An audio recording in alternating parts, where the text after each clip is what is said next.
Улуттук коопсуздук комитетинин атайын өкүлү Рахат Сулайманов биринчи вице-премьер-министр Аскарбек Шадиевдин суракка чакырылганын билдирди. Буга чейин козголгон кылмыш ишинин алкагында биринчи вице-премьер-министр Аскарбек Шадиев 2 рет сурак берип кеткен. Учурда тергөө иштери уланып жатат. Өткөн аптада Шадиев Жогорку кеңештен $30.000 уурдалышына байланыштуу козголгон кылмыш иши боюнча атайын кызматка сурак берип чыкканын жергиликтүү маалымат сайттар жазып чыккан. Быйыл февралда КМШнын парламент аралык ассамблеясынын Чыңгыз Айтматов атындагы сыйлыгына 2017 жылы Жогорку кеңештин эсебинен бөлүнгөн $30.000 уурдалганы ачыкка чыккан. Акчалай сыйлыкты Жогорку кеңештин эл аралык иштер, коргоо жана коопсуздук боюнча бөлүмүнүн башчысы Арсен Закиров былтыр сентябрда колуна алганы белгилүү болгон. Закиров парламенттин эл аралык иштер боюнча комитетинин ошол кездеги төрагасы азыркы биринчи вице-премьер-министр Аскарбек Шадиевдин колу коюлган катты ошол кездеги спикер Чыныбай Турсунбековго берип кол койдурганы, акча бөлүнгөн соң жасалма документтер менен парламенттин иш башкармалыгына отчет тапшырганы айтылган.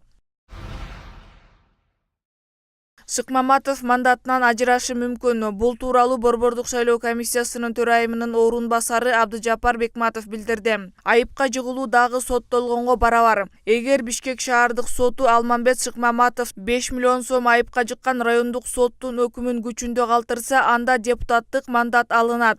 Анын ордуна Ата Мекен партиясынын тизмеси боюнча Ташболот Балтабаев депутат болуп келет, дейт Абдыжапар Бекматов.